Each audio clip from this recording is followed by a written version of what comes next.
Welcome and welcome back, dear Taropals, to another Pick a Card reading. As the thumbnail says, I hope you've already picked an image there. We have 3 different images on the thumbnail that you would have seen.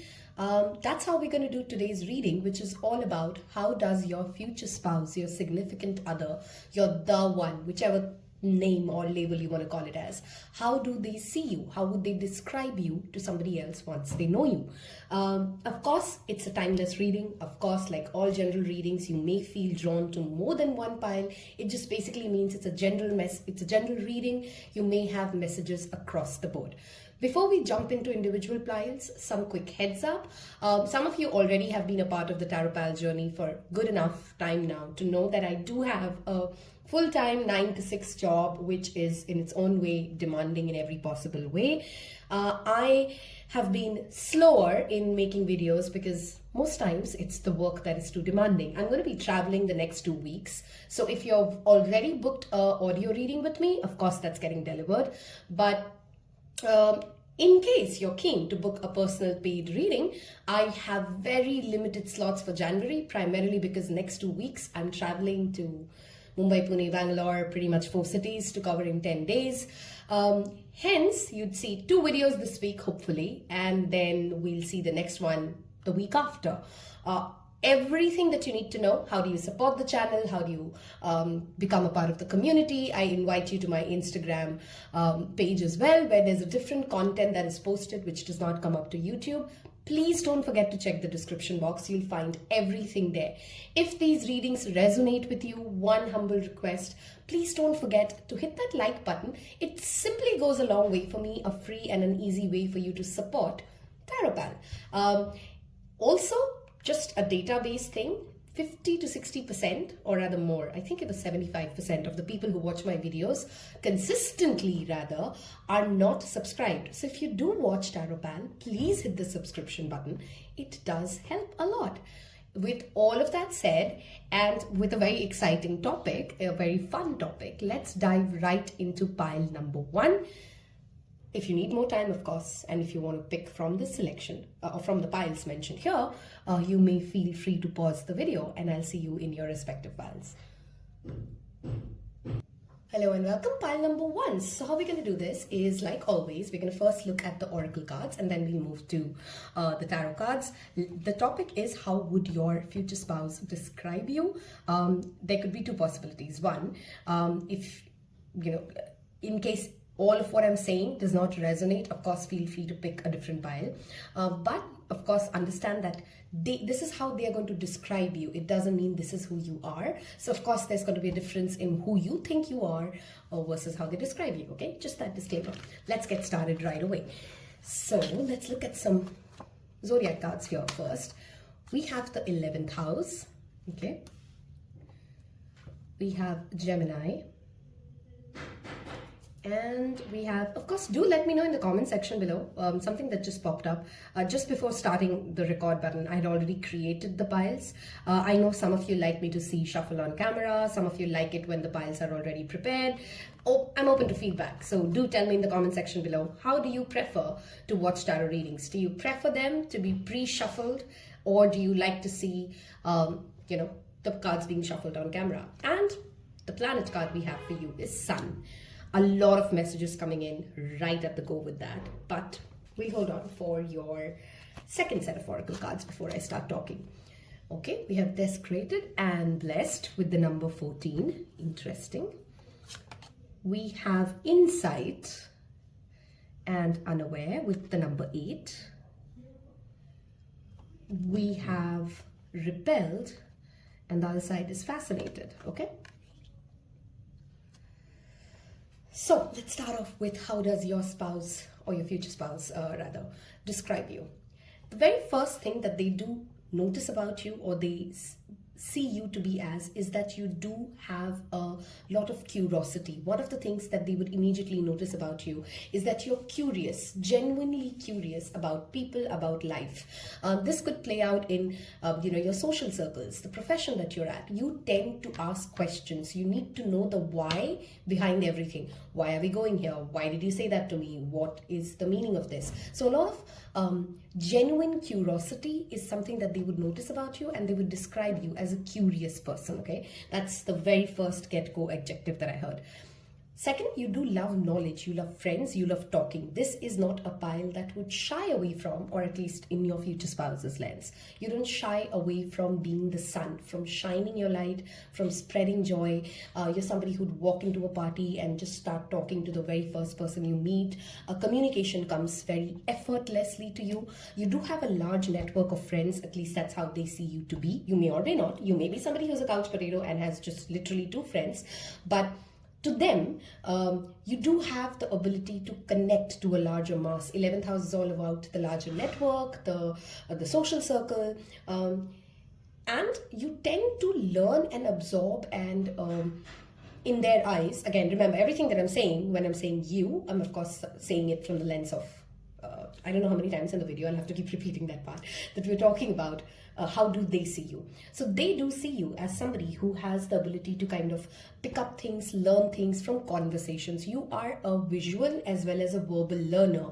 That is something they would notice about you, okay? You're also somebody who's very easily bored, or who would demand from them, and they would describe you as somebody who's extremely demanding when it comes to attention, when it comes to the time you guys spend talking to each other. So something that your spouse would feel that you are very particular about is how much time do we spend, quality time, when it comes to having conversations with each other. You're perhaps somebody who loves talking on the phone with your future spouse, or you're somebody who loves FaceTiming them. Communication, talking, like literal conversations, is a very key aspect, and that's how your future spouse sees you to be, okay? They also understand that, and again, remember, we're talking about how do they see you. So the disclaimer here is, trigger warning, I'm not just going to say Willy Wonka nice things that they see about you, because every relationship, your friend, your family, your mother, would notice things that they do not like about you, or in their description are not so cool about you, right? So the idea is to give you a whole picture of how would they describe you. There are times wherein they may believe that you lack a sense of gratitude for what you have in life. So it could be that your future spouse, you're somebody who tends to articulate in a very elaborate way what is not making you happy, and too often, okay? Because again, it's that Gemini energy of blurting things out without thinking, and sometimes that may make your spouse believe that you're not very grateful, you're not counting your blessings, you're not thankful for the things that you've had or the things that you've received, and that's something that they of course do not like about you, or they just, because we're talking about how they describe you, they would say, for the lack of a better word, and please don't hold the gun at me, but for the lack of a better word, the word that I'm channeling is, somebody who cribs very easy or gets too upset at the smallest thing, okay? And I'm in my mind, I don't know why, I have the picture of Monica Geller from Friends just pop up. You may be, okay, for some, that's the spectrum, right? I just remember that scene from Monica and Chandler when Phoebe and wow, I've forgotten her name for a second. Rachel, sorry, wow, I'm blanking out. Phoebe and Rachel told Monica that she's high maintenance, and Chandler agreed to it, and while it's just a perspective, are you really high maintenance? And your spouse would say yes, she is high maintenance, or yes, he is, but I like that, okay? You're somebody who would, at least in your spouse's eye, has very strong likes and dislike. I really like this, I really don't like that. Very particular, that's the word I'm looking for, yes. You're very specific, you're very particular, you have opinions about what you like and what you don't like. Surprisingly to them, though, is that these likes and dislikes can keep changing. So what I'm trying to give as an example is, your spouse would see you as somebody, let's say for the first 4 years of them knowing you, you really didn't like, let's say, pumpkin. I don't know why the example came up in my head as pumpkin juice. Okay, so let's say you never liked pumpkin juice and you were like, ew, who likes pumpkin juice? Okay, leave me a pumpkin emoji in the comment section below if you're hearing me give you a pumpkin analogy. But I don't know, pumpkin came up in my head. So you don't really like pumpkin juice and you're at every place telling people, oh my god, how disgusted are you by it, how repelled you are by it. And cut to 7 years later, they suddenly see you like really into pumpkin juice, you know. And if you know a Gemini in your life, you would kind of understand how this works with them. They can have very strong affinity to an X thing and then go 180 degree to the other extreme of it and start liking the opposite side of it. Your spouse would see you as somebody like that, like they keep changing, and this is what they may also enjoy about you, that how passionately you can have a certain belief and then in a few years completely move to the other side of it. And while to other people it could be annoying, and maybe in your social circles your spouse would notice that some people may see this as two-faced or a hypocrite or something, but they don't see it like that. It's more like you have the ability to kind of experience A and B, the two farther corners of a situation, and in your own conviction. Okay, so you're very vocal, you're very curious, you have strong likes and dislikes, you have a strong network of friends, you like socializing, you're a people person. And when I say a people person, I know it's a huge general population, so I'm not saying that you can't be an introvert.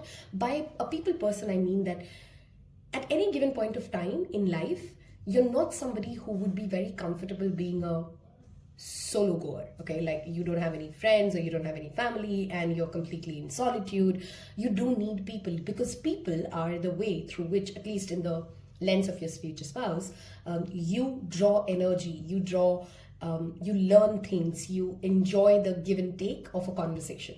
Okay,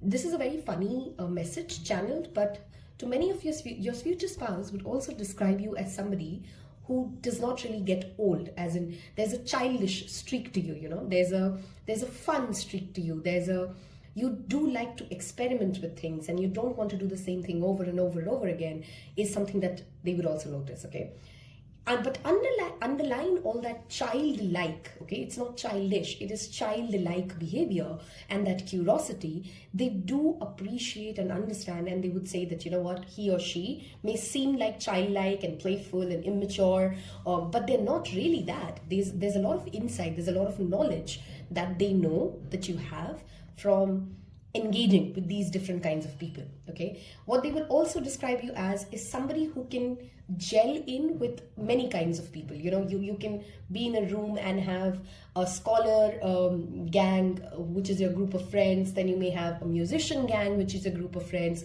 Variety, versatility is something that you thrive on, and this is how your future spouse would see you as. I hope you've left me the pumpkin emoji if you've been with me till this part of the reading. Pretty funny example, but we'll move to the second part, which is the tarot cards. Okay, just some timelines because they came up here, guys, and of course take it with a pinch of salt. Some of you may meet your future spouse, because even though that's not what the topic is, but I'm getting that message again and again, so I want to tell you guys, it could be the Gemini season, it could be the Leo season. Your future spouse could be a Leo as well, or an Aquarius, or they may have prominent placements in Aquarius or Leo. Okay, you may meet your future spouse through a friend circle or a party, or even online for some of you. Most of you in a party or some friend circle or some networking event or some social occasion, but few of you this could be even online. Okay, just an additional message that came in, not a part of the topic we asked, but I saw that, so I'll share that with you. Okay, now let's look at further details. How would they describe you? So we have Three of Swords. Okay, interesting layer added right after the oracle. We have Queen of Swords, a lot of air sign energy here, so some of you could literally be Aquarius, Libra or Gemini. We have Three of Pentacles.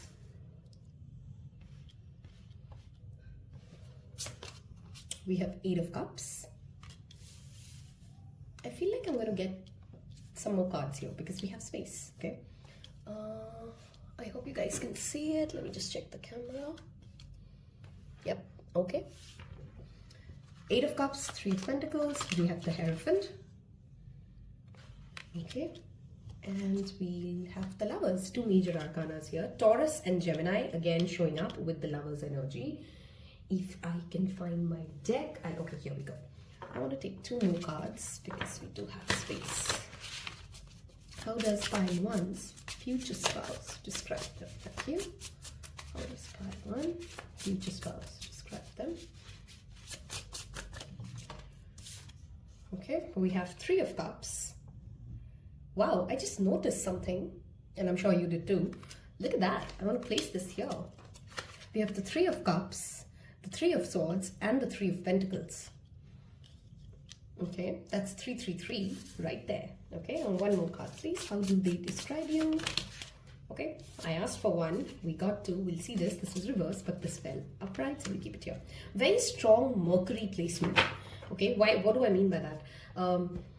Some of you could be teachers. Some of you could be orators. Some of you could be a radio jockey. Your speech and your communication, guys, is repeatedly coming up in this reading. Okay, so clearly your future spouse does notice the way you talk or how you talk.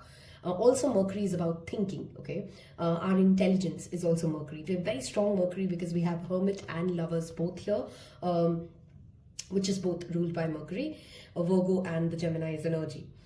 Like I mentioned, the Three of Cups is just confirming your love for community, your love for bringing together people, you're a wonderful team player. That's another thing that your future spouse will say about you. You are genuinely somebody who can bring the different strengths of people together and make a great team, and that's how they would see you. Like even in the marriage with you, they would appreciate how you can come halfway and meet them halfway. Okay, whether it's a decision to take or whether, you know, whatever the topic is, you're somebody who's a good team player. That's what I'm trying to make a point here. Three of Pentacles to the Three of Swords also talks about your future spouse would see you as someone who, okay, this is a complex message. Let's take a minute to stay patient with me, okay? Because I'm channeling and I'm reading and it's a video, so it takes a little while. They will appreciate that you've not allowed the heartbreaks, the pain, the fear that you felt in your life to completely change you, to completely, you know, for many of us, pain changes us, right? We can become cynical, or we can become held back in giving love. They don't see you like that. They do appreciate and they feel safe with you. That's what I'm trying to say. And they feel safe with you because you're not holding back, or you're not pretending, or you don't have your guards up when it comes to being vulnerable. They do appreciate how open, how vulnerable you can be with people, how you can listen to your inner child and let it still play. Okay, again, they don't see you as childish, but they do see you as somebody who, in a good way, you know, who can be playful, who can take things in a lighter note. Okay, and the beauty is, beneath all this, they still do see the Hermit, the Queen of Swords, and the Hierophant, which are some of the most wisest, okay, don't mess with me kind of cards here. They do see you as someone at many times who perhaps is argumentative, to be flawed, okay? Like you unnecessarily try to create arguments in the relationship, or you may be somebody who challenges authority at smaller things that perhaps does not make much difference. For some of you, this could be like with their parents or with their relatives. You could be somebody who's creating a ruckus or a fuss out of something that just can be let go of, at least to them. Maybe not to you, but to them it could be like, oh, we could just avoid this argument, or we didn't need to really get into this rant as of now. Okay, they do see you as someone, of course, who's a no bullshit person, in the sense of you would not stand for anything and you hold very zero tolerance for anything that you don't like. You're somebody who is, again, remember we saw in the oracle cards, very particular about what you like, what you don't, and when you don't like something, you're not going to stand and tolerate it. You're not somebody who's very, I don't want to say that you're selfish, that's not the point, but you wouldn't accommodate, or you wouldn't be tolerant to any behavior, situation, person, circumstance wherein you're not comfortable. You're very aware about where am I comfortable, what do I want, what do I really like, what do I need in this moment. You would very clearly articulate it to your future spouse, or at least that's how they see it. Again, remember, we're talking about how do they see you. And you're not someone who takes a lot of time to make a decision. In fact, to the extent, of sometimes perhaps being even impulsive to them. And yet over time, they will start to realize that none of this is just, and it's not like you're making a master plan here, but some of us can seem pretty impulsive to the world outside, yet there is a divine intuitive guidance that we are following. It may seem like everything that we're doing is very random to somebody else that is looking at us, but there is a certain method to the madness, or there's a certain wisdom in why we're doing what we're doing. And that's what your future spouse would describe you as. They're also very proud of it, and I'm literally seeing someone smirk. They're very happy, they're very proud that you're somebody who would stand up for even them a lot. Like, let's say there's a friend, or there's somebody who's being mean to your spouse. You're the kind of person, at least in their head, that you're not going to just stand there and watch it. You take up other people's battles. You will jump in the fire and say what you think, and you'd be very protective verbally. Okay, they do see you as somebody who uses speech a lot. Okay, like talking and expressing what do you think, and you're somebody who's not going to back down from cutting off people the moment they don't resonate with you. Okay, they like that badass energy of yours too, but they do get sometimes, because remember, not Willy Wonka, it will annoy them at certain occasions, because of course anything in extremes becomes a problem. So they may sometimes feel like, oh my god, I wish he or she would just tone down a little bit of how direct and abrasive and no bullshit and argumentative my spouse can be. But in most situations, they would respect that, they would like that. I also strongly feel, to a lot of extent, you would balance that. I don't know why we're not asking about your future spouse here, we're asking about yourself. But whenever I see something, I will tell you that your future spouse may also have very strong earth signs placement, so Taurus, Virgo, Capricorn, because they may be somebody who tends to bottle it in. Okay, they're not somebody who's going to speak out when something really hurts them. Okay, so they like it that you don't hold back to say what you want to say, or you stand up for yourself and for them. They would appreciate that. Okay, another very specific message I'm getting about your future spouse, not you. Your future spouse could be somebody who's otherwise very strong and vocally. It's not like they can't express themselves verbally. That's of course something that you guys will connect on. But their deepest fears, their deepest insecurities, unlike you, they're not somebody who would just go around telling their friends about it. They perhaps have had friends for 15 years and they don't know that your spouse is very had a traumatic event. So they're way more secretive, that's what I'm trying to say, than you are. They would hold back what they're feeling inside, and it is hard for typically people to know what's going on in their mind. Unlike you, who's pretty much, like, at least to your future spouse, an open book. People can read you very well because you don't hold back what you're saying. There's no fear of vulnerability in you. What you see is what you get, is the kind of description your future spouse would give about you, or your significant other would say about you. What's up with me? I can't speak today. I think I've already spoken a lot about your love for parties, your love for community, your love for bringing people together.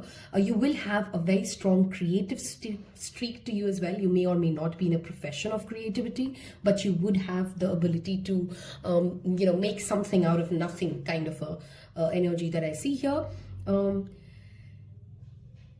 There is also, for many of you who have picked this pile, maybe you are going to be in, maybe you are somebody who's homosexual, because there is an energy here that I'm also tapping into, that I'm perhaps reading for someone who is, who's taken a while to come out into the world. Okay, so if you are somebody who's, and of course you all are welcome here, if you are somebody who is in a same-sex relationship, your future spouse would appreciate and understand your struggles, your heartbreak that you've experienced in order to come out and truly accept yourself for who you are. Perhaps your family or people you love were not very open to this to this concept, or to being okay with whoever you love, and they do understand and they do respect the journey that you've had, and that's how they would describe you as well, as somebody who's had a difficult journey in following their heart, in being authentic with themselves, which is probably why they also understand that you're very vocal, you're very transparent, you are, see it as you get it kind of a person, okay? Yeah, so that's how your future spouse would describe you. When it comes to just a couple of more details coming in, wow, I can just keep talking. I think this is your energy. I can just keep talking for pile number 1s here.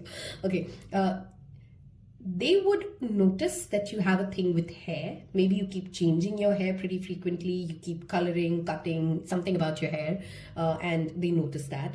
They may also describe you as someone who does not subscribe to any form of dogma, any form of social, you don't do anything, or you don't say anything, or you don't follow a religion, you don't follow a particular system because that's what's socially acceptable.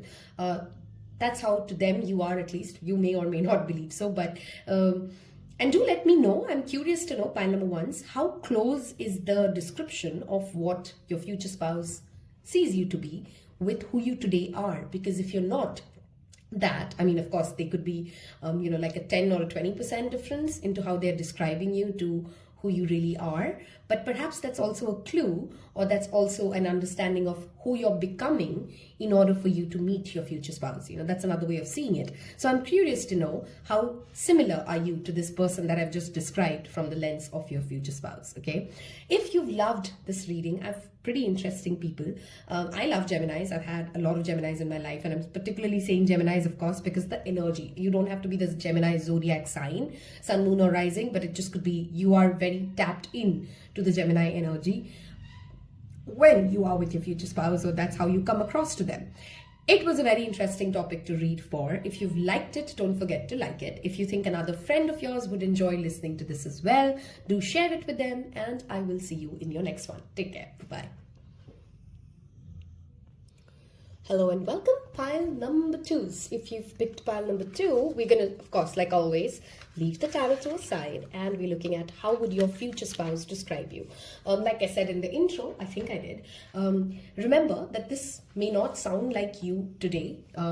Also remember that even if you are already with somebody, how they see you is always different from how you truly are. So we're just talking about how do they see you, how do they describe you, and of course, if it resonates with who you are today, and that's how you also see yourself today, perhaps you're just about to meet them. Without much ado, let's get started. But the first thing I need is a sip of water, so hold on. Okay, let's look at this first. We have the second house.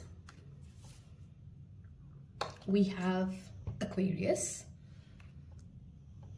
okay, and we have Mars. Interesting. Okay, the first thing I've channeled is fixed signs. What do I mean by that? Mars rules Scorpio, and Mars rules Aries. Wow, I don't know why I'm blanking out today a lot, okay, in today's video. That's not usually me, but it's happening today. Aries and Scorpio, okay, and very fiery signs. Aquarius is a fixed sign. The second house is ruled by Taurus, okay, which is again a fixed sign. So Scorpio is a fixed sign, Taurus is a fixed sign, Aquarius is a fixed sign. I do have that energy coming in very strongly. We'll of course we'll deep dive. Let's first look at your other cards here. We have mistake and understanding. Okay, I am again tapping into something very specific to fixed signs, but we'll talk about it. We have forbidden and possibilities, okay, 24, 35. We have motivated, and the other side is inert, okay, with the number 16. How would your future spouse describe you? Let's talk about, okay, I have a lot of messages coming in, guys. Okay, hold on. First off, you're supremely ambitious. That's how they see you, okay? In a very good way. There's no stopping you. You have a lot of dreams, goals, desires. And I just don't mean in the sense of money or career. I mean it overall. Like if you're living in a you're somebody who's very expansive, okay? You want to get more, see more, conquer more, have more, and that is in a good way. They love that about you. If you have 10 rupees, you want to make it 20 rupees. If you have one house, you want to make it 5 houses. If you have no house, you want to make, you want to drive a Ferrari. So you have big goals, you have big dreams, you're ambitious, you're very hardworking, at least to them, okay? You are somebody who would, once you set your aim at something, which is that fixed sign energy, and I really want to talk about fixed signs here. You could be one of them, or of course, which is Scorpio, Taurus, Aquarius, or Leo. But even if you're not an fixed sign, you come across like that to them, okay? What does that mean? That means that you're very good at sticking and keeping your focus at something, okay? When you decide to do something, there is just absolutely no stopping you. There's no end to the resilience that you hold. They respect the resilience that you have. You're also very unique in your outlook of life, okay? You would not copy someone. If there's one word they could give you, is originality. You would do things your way, and you don't care whether the entire world is going left. If you've decided to go right, you will go right, okay? The detriment of that sometimes to them, or at least remember, this may or may not be you, this is how they see you. They definitely see you as somebody who can get very rigid, who can get very upset with, who can be very stubborn. You have a strong perseverance, but you're equally rigid. You know that two sides of the coin? Are you being determined, or are you determined, or are you just being rigid? That thin line keeps crossing, okay? But they do see you as somebody who is who they can rely on. You're somebody in your own network or family who's very self-made, even to a certain extent, wherein whatever you have, they genuinely appreciate, and they see you as somebody who's worked hard for it, who's fought your own demons for it. They would also see you as somebody who's gone through genuine dark night of the soul, who's gone through genuine ego burn downs. By the time you meet them, you're perhaps already established in a certain way, which means that you're perhaps in the middle stages of your career, or you've had certain successes. And that's how they see you, okay? That's certain things that are coming up. As an Aquarius energy coming in here, there's also something that they're very clear about, that there's no way that somebody can... You're not somebody who would be dictated or told what to do in life, okay? Because you're very clear-headed as to, this is what I want, this is how I'm going to get it. And it's not like you're always quick at decisions, because I do have that second house in Mars. You're perhaps somebody who takes a long time, a really long time to make a decision, but you do it at your own time. You move at your own pace. You could have Taurus Mars, by the way, and high five if you do. Which is, again, very deliberate. There's nothing that you do without thinking through, okay? You're not somebody, unlike pile 1, which was a very different energy. You would know why you did something. There's just no impulsive, irrational, out of the blue thing, okay? At least in the lens, in the eyes of your future spouse, okay? You're very motivated and self-motivated. It's not like you don't have bad days and your future spouse does see that. It's just that you can pick yourself up, okay? Perhaps they also notice and understand that for a lot of you who are watching this, you didn't have someone else to be the cushion, the person that you could rely on. So you've become very self-reliant, okay? Self-reliance is the word that they would use for you. Very strong resilience, go-getter, ambitious, a trendsetter. People follow you. People have eyeballs on you. So your future spouse would describe you as somebody who's like, she or he would not copy anybody, but they can definitely start a trend. So you're the one who would be the weirdest person looking in the room, but suddenly everybody wants to talk to you. You can connect to people. A very Aquarius energy is that. And even in your weirdness, even in your different way of doing things, you attract eyeballs. People follow you. People want to be with you, okay? They would also notice they would talk about to people how well you use your money to do well for the society. Second house is all about legacy, possession, the material gains that we have. And Aquarius is very deeply connected to revolution, humanitarian work, and you would be someone, who your future spouse sees as oh, they have really used their money, their power, their assets to do good in the world. It's not just about you. Your ambition is not just limited to you. And they do understand that and they appreciate that. You want to leave the world a better place than where you came in. Those could be some high thoughts that you have in your mind, like you don't want to you want to build a legacy. These are the kind of things that your spouse would say about you when they are in a social setting, okay? Or that's how they would describe you to somebody else. One thing that will, of course, irritate them about you, or one thing they notice about you, is you're not somebody who apologizes very easily. Perhaps because of, how they see that how hard you try not to be wrong. You're not somebody who you're very hard on yourself. That's one thing that they would say about you when you make a mistake. You punish yourself too hard. You're very, very upset, more upset than how normal people would be, because maybe you're a perfectionist in their eyes when you don't do something right. But let's say there's an argument and, you realize that you're wrong. It's difficult for you to apologize. And that is something that your spouse would say that about you. Not a person who would really apologize easily, okay? You're also somebody who likes to go where it is forbidden to go. So, like I said, you're not somebody who your future spouse would understand, like, the moment I tell them that don't do this, you would be tempted to go ahead and do that. It's like what you said no to is what you want to do. So they very early on understand that it's better not to forbid something, because if it is forbidden, my spouse will definitely go and do it, okay? You're also somebody who's not scared, which is what they would love about you, or rather be, this is a love and hate feeling. They would sometimes love it, sometimes hate it, that you don't hold back in putting yourself in danger or in situations wherein other people would step back, okay? You're naturally brave. Okay, the first pile I had channeled the word curious. For second pile, I really want to say the word brave, resilient and brave, because you're so strong. You, at least in the lens of your future spouse, because you're so strong, you don't hold back and you don't think twice when you're putting yourself in danger or when you're doing something what other people would be really scared to do. That's how they would describe you, a fearless, focused, ambitious, unique, unconventional, doing their own thing, freedom-loving, successful person. Wow, I think I kind of summed all of that up.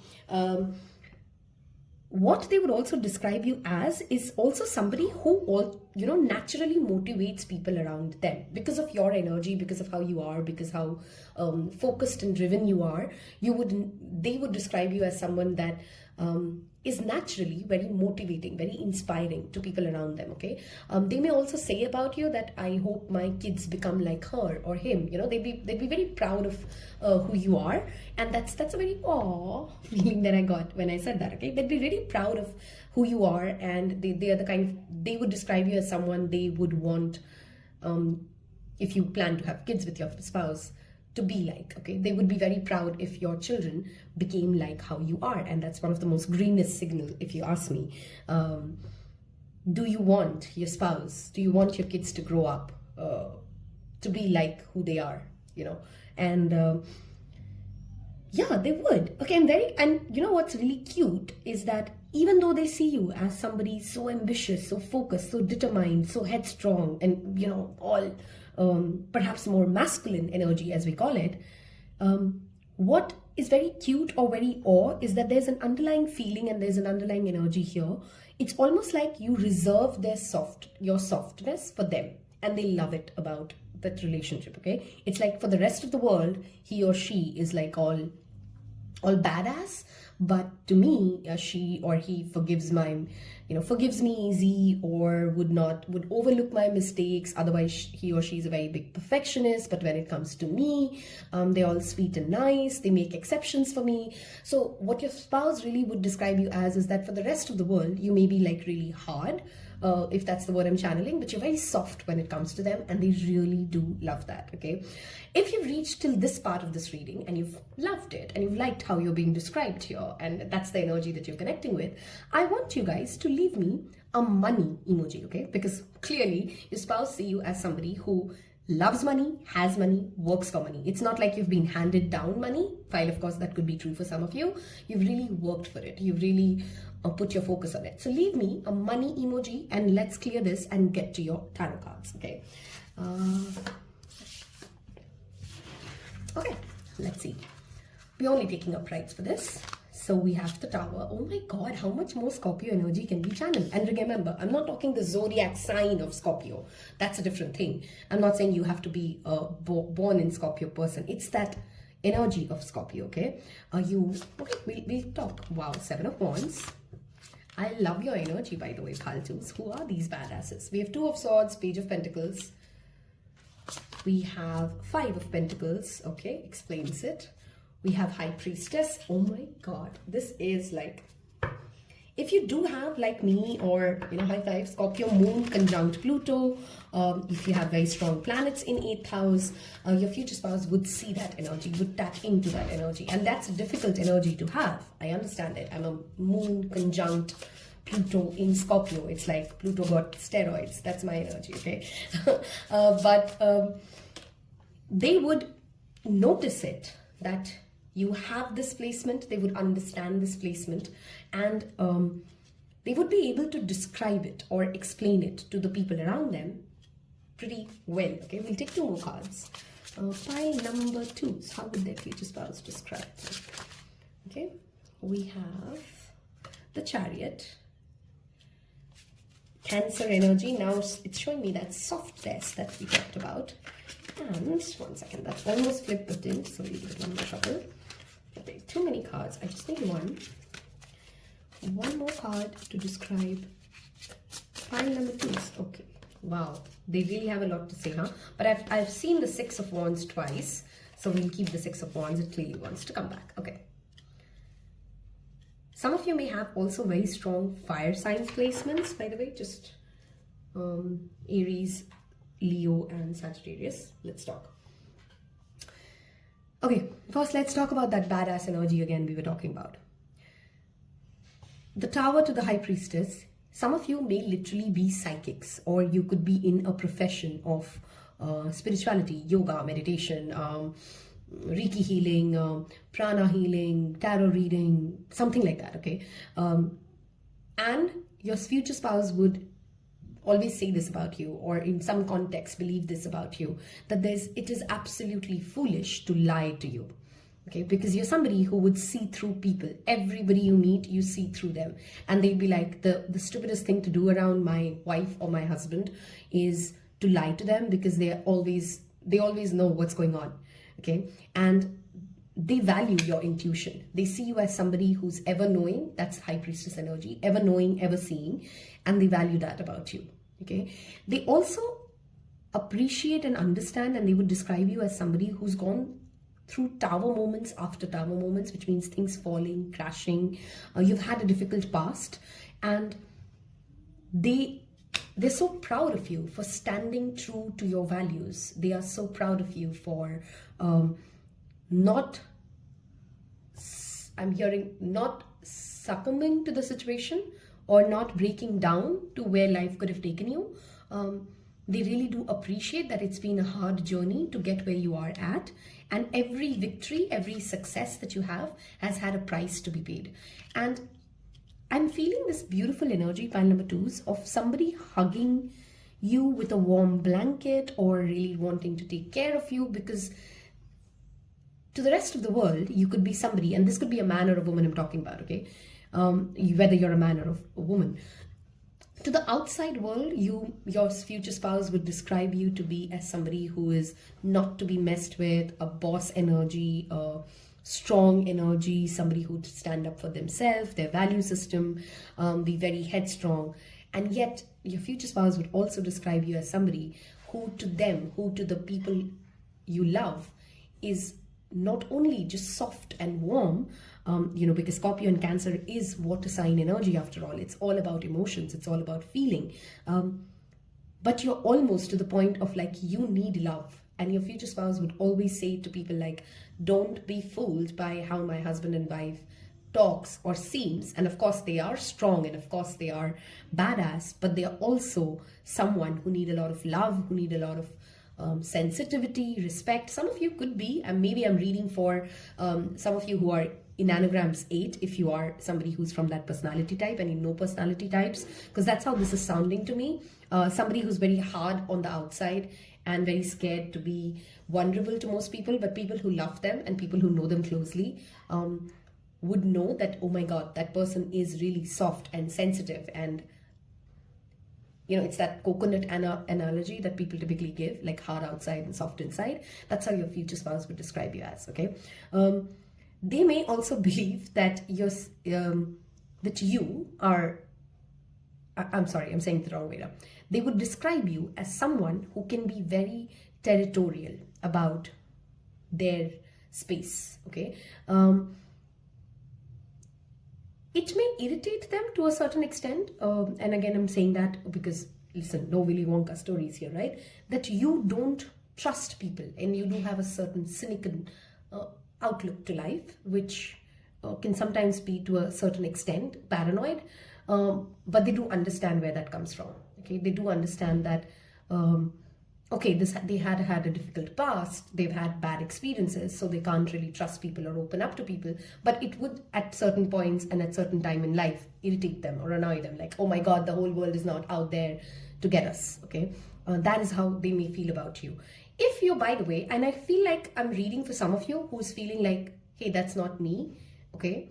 For some of you, very few of you, I'm actually could be describing, okay, because tarot does what tarot does, okay?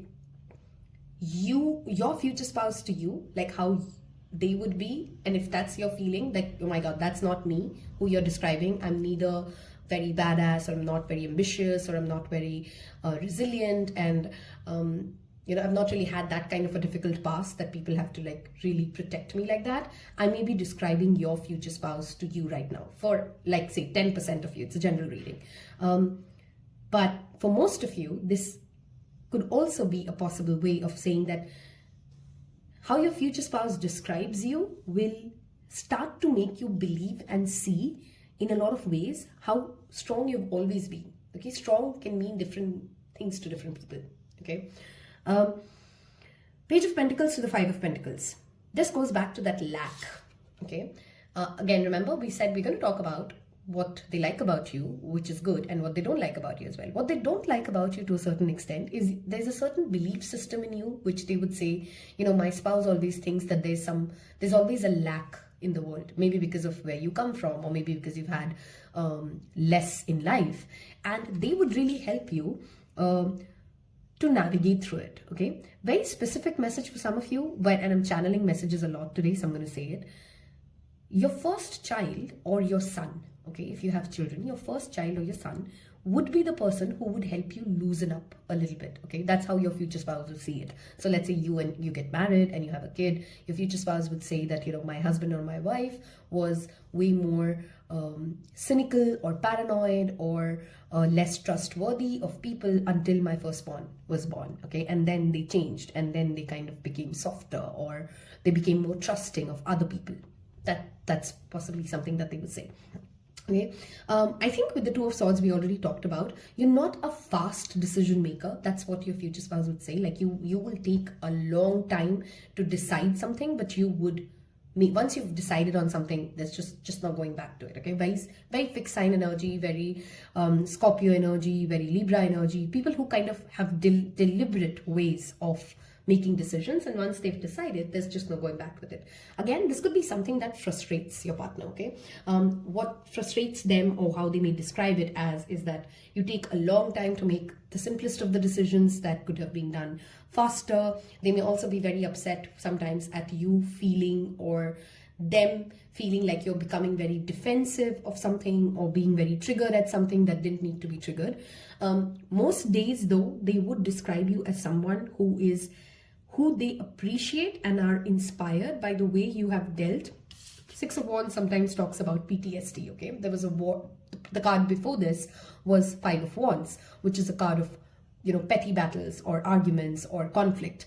And Six of Wands is, yes, you've won it, but of course there's a PTSD at play, there's a trauma at play after it, right?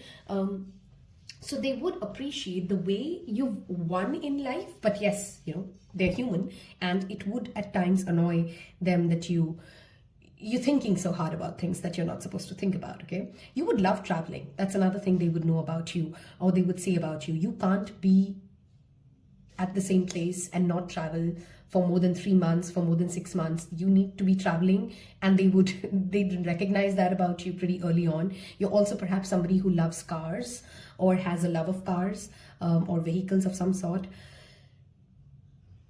They would also describe you, like I said, as a slow mover, and this even applies to, we have a turtle energy here as well to kind of describe it, and Page of Pentacles in itself is the slowest card of the deck, which means they would describe that you're not somebody who moved very fast in the relationship. You took 2 years from one phase to move to the other phase and move to the other phase. So even with them, even with your future spouse, you would be very slow in that relationship. You're not somebody who's trying to rush and get to the next level and get the next label, because you've had bad experiences, and they do see that about you. So they would, of course, describe it as, oh, he or she took their own sweet time to say yes to me, to feel confident in this relationship. And yeah, that's how they would describe you.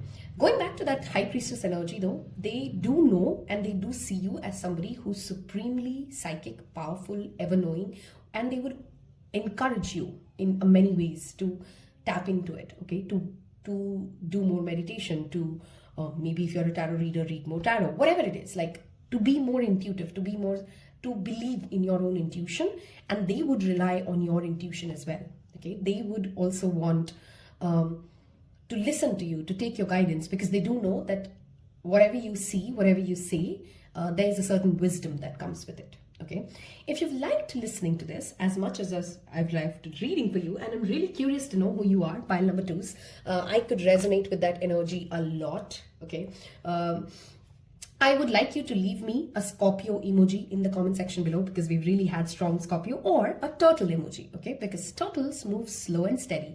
This spouse would just define you as, like I said, ambitious and slow and steady and deliberate and an enigma. Oh, one additional detail. Sorry, I forgot that. 18 plus. Very passionate. Okay, passionate in the bedroom, passionate in your expression, and magnetic. Okay, I'm literally seeing the Angelina Jolie vibes, the dark feminine vibes to a certain extent. Like when you enter a room, people look at you and people want to talk to you, and people can't take their eyes off you, but to a certain extent, they're intimidated by you. That's how your future spouse would see you, okay? Like, she's that magnetic, or he's that magnetic, charismatic person who people don't, like, unless you make them feel warm and comfortable, people wouldn't have the guts to kind of cross a certain line with you, okay? That's how they would describe you. I love this energy. I've loved reading this for you. If you feel another friend of yours would enjoy this as well, do share this video with them. Helps me a lot. And don't forget to like it if you've liked the video. I will see you in your next one. Take care. Bye-bye. Hello and welcome. Last but not the least, pile number 3s. How we're going to do this today is, of course, as always, read the oracles first and then get into tarot. Remember, we are talking about how would your future spouse describe you. It may or may not be how you see yourself today, and it of course may or may not be how you are today. So take it with a pinch of salt, and let's dive right into how does your future spouse describe you. Okay, this is accidental, and do let me know in the comment section below. Like I said in the introduction, would you like me to shuffle on camera? Okay, I don't know why, I just noticed it. You guys have one extra house card, which wasn't planning for anybody. So let's see. We have 7th house. Okay. We have the 9th house. Interesting. Okay. We have Aries. Okay. And we have Vesta. And let's look at this. I hope you guys can see the cards. We have 7th house, 9th house, Aries, and Vesta. Already channeling a lot of messages. We have bored, we have belonging, we have perceptive. Interesting. Okay. How would your future spouse describe you? First things first, you are a hogger. That's how they see you, for knowledge, for learning. You never stop learning in your life. You're a student of life, and that's how they would describe you from the very get-go.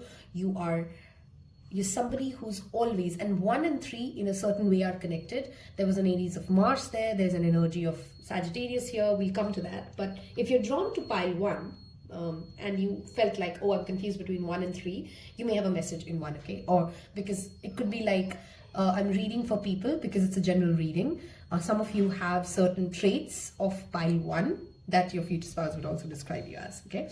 Okay, moving ahead. You love learning, like I said, okay? You're somebody who's very curious about spirituality, about different cultures, okay?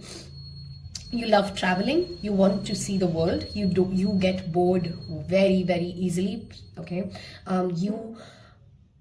You're almost very restless. You can't stick at one point, okay? You have to be always doing something. That's the kind of energy. You're not someone who can be ever described by anybody as lazy or laid back or interruptions, my apologies, okay. As lazy or laid back. You're always on the go, okay? That's your energy. You're naturally someone who's perhaps also very drawn to, like I said, spirituality, religion, giving back to the community, higher learning. They may also describe you as somebody who's very connected with a particular guru or a particular cult of people.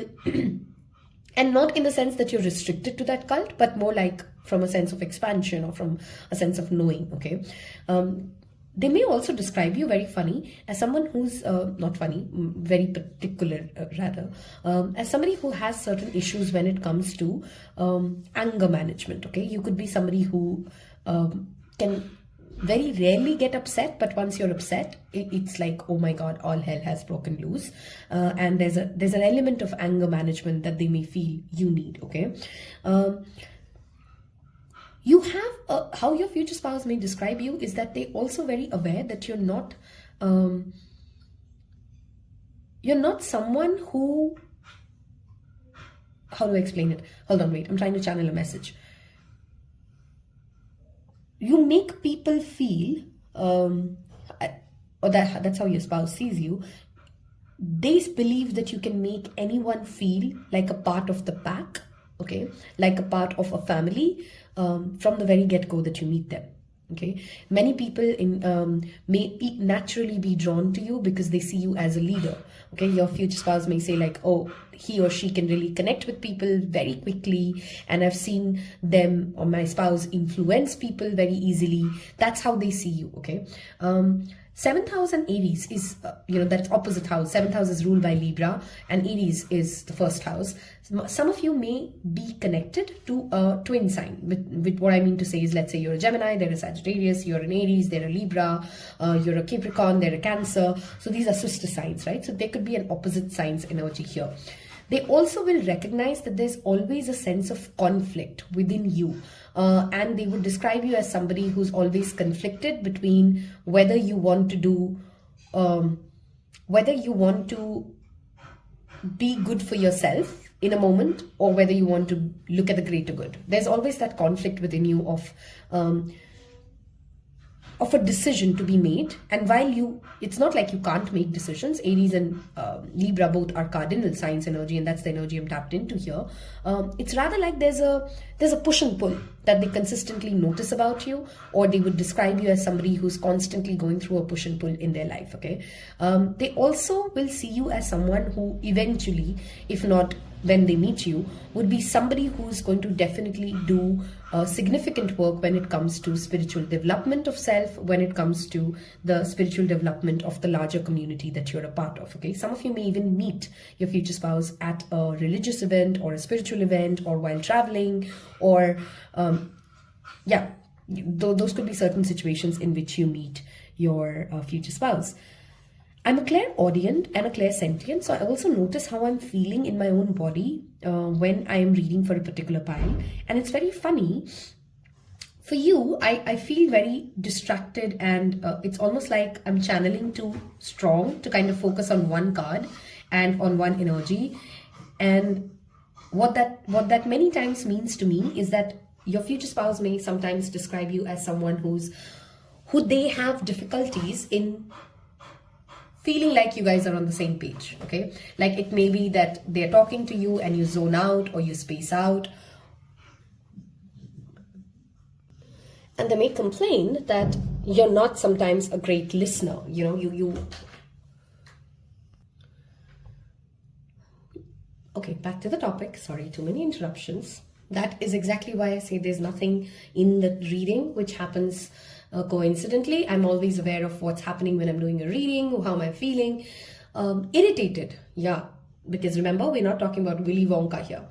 They would describe you as somebody who can get annoyed, irritated, who can have a short tongue, right? You know, you just say things and in the spur of the moment, because annoyance and getting bored and snapping could be something they would describe you as. Oh, my spouse can really snap.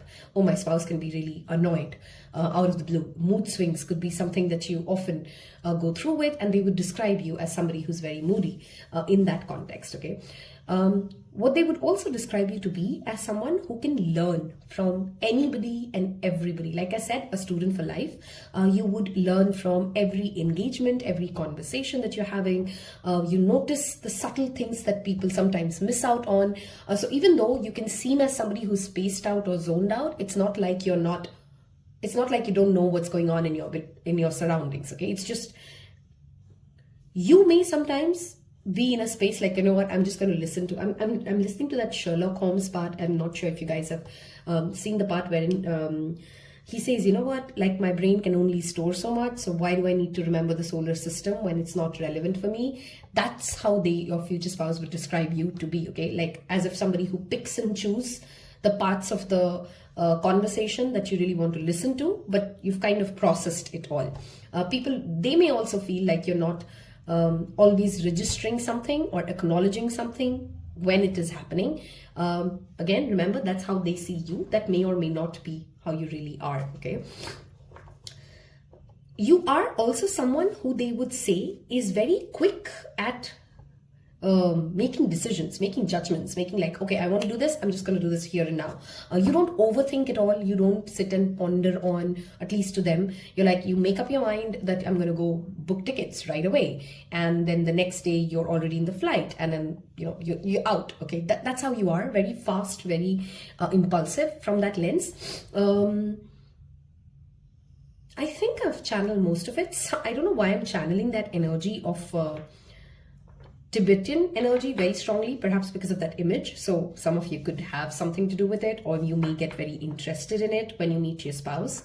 Let's see your tarot cards now.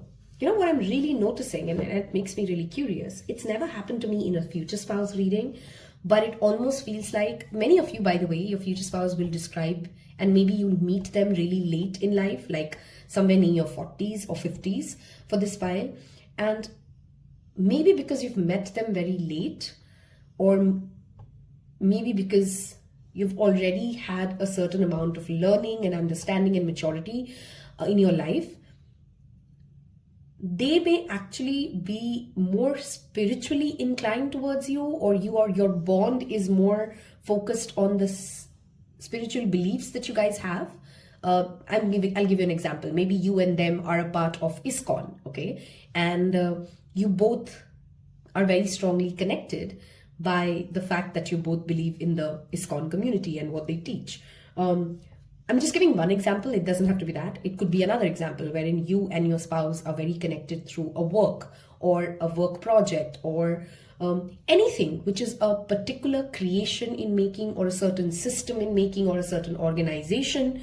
And it's that bridge that keeps you guys together. And I strongly feel that this pile number 3 is, whoever this person is who's describing you is definitely not in your life before mid-30s, okay, or early 30s at the soonest, okay? This is a person you would meet later in life when you've had a certain amount of growth, spiritual understanding, knowledge, maturity. that's when you come across this person, okay?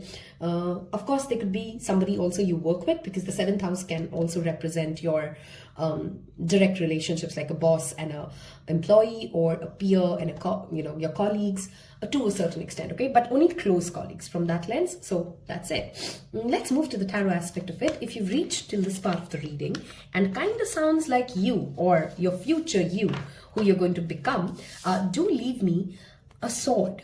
Okay, because there's something about truth and spirituality, and I always link sword, like the talwar, to Michael, Archangel Michael, and I feel like there are certain conversations that you and your future spouse would have, which is also linked to, where the world is going. Very, how do I explain it? Even your date nights are not going to be conversations about, how beautiful your hair looks, or which new car your spouse purchased. It's more about soul, humanity, evolution. Those are the kind of topics you guys connect on, or you guys speak a lot on, okay? Let's see, what does Tarot want to say about how would your future spouse describe you?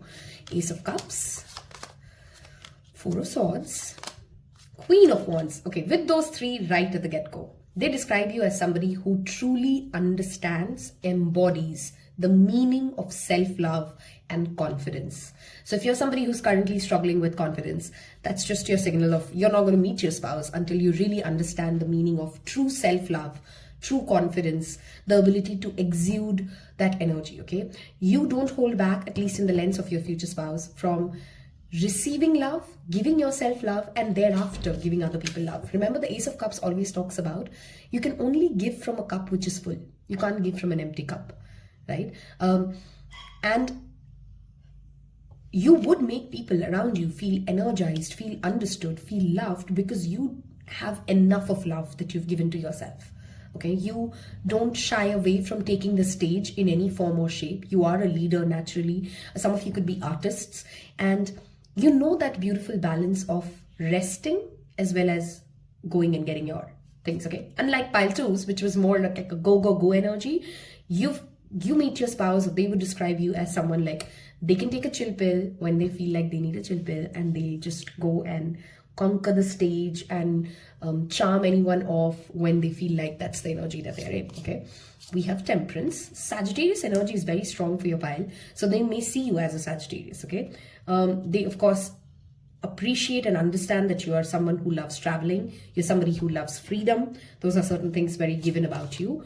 King of Pentacles. We'll keep that here, and I'll take two more cards for you. We have the Five of Swords, Four of Swords, and Five of Swords. There's a lot of past life karma, by the way, that you need to sort before you meet your future spouse, okay? Like, again, like I said, some of you may be divorced, some of you may go through 1 or 2 divorces as well. Of course, take what resonates, leave the rest. 1 or 2 divorce before you really marry the one, okay, or the significant other, okay? Because there's a lot of learnings, there's a lot of life will teach you a lot of things before you, whoever is this person who's describing you, okay? One more card, please.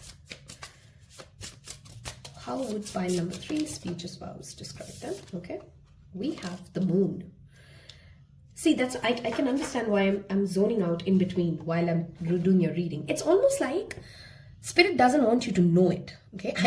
I know it's sometimes frustrating and funny, but there are so many secrets, okay, about the journey, about the path to which you are going to be with the person who is describing you in this minute while I'm doing this reading, that it's almost like the tarot doesn't want me to tell you all of it, okay? But we'll still see what we see, okay?